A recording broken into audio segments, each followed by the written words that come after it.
تلنگانہ حکومت کا اہم فیصلہ، الیکٹرک گاڑیوں پر ٹیکس چھوٹ۔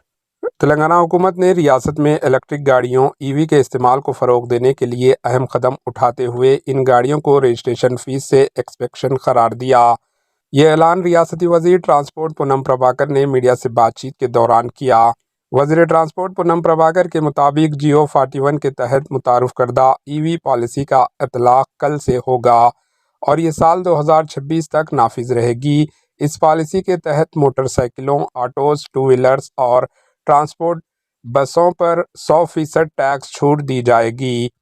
حیدرآباد اور سکندرآباد میں جلد ہی الیکٹرک بسیں متعارف کرائی جائے گی، جو پبلک ٹرانسپورٹ کو ماحولیاتی طور پر دوستانہ بنانے کی سمت میں ایک اہم قدم ہے۔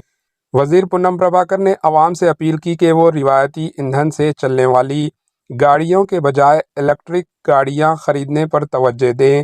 انہوں نے کہا کہ الیکٹرک گاڑیاں نہ صرف ماحولیاتی تحفظ میں مددگار ہیں بلکہ صارفین کسٹمرز کے لیے مالی طور پر بھی فائدہ مند ثابت ہوں گی، کیونکہ ان کے استعمال سے سالانہ 1 لاکھ روپے تک کی بچت ممکن ہے۔ حکومت کا یہ اقدام نہ صرف ماحول کے حفاظت کے لیے ایک اہم کوشش ہے بلکہ توانائی کے متبادل ذرائع کے استعمال کو فروغ دینے میں بھی مددگار ثابت ہوگا۔ الیکٹرک گاڑیوں ای وی کے فروغ میں اضافہ ریاست کو کاربن کے اخراج میں کمی اور بہتر ماحولیاتی صورتحال کی طرف لے جائے گا۔ Bureau report, AHN news.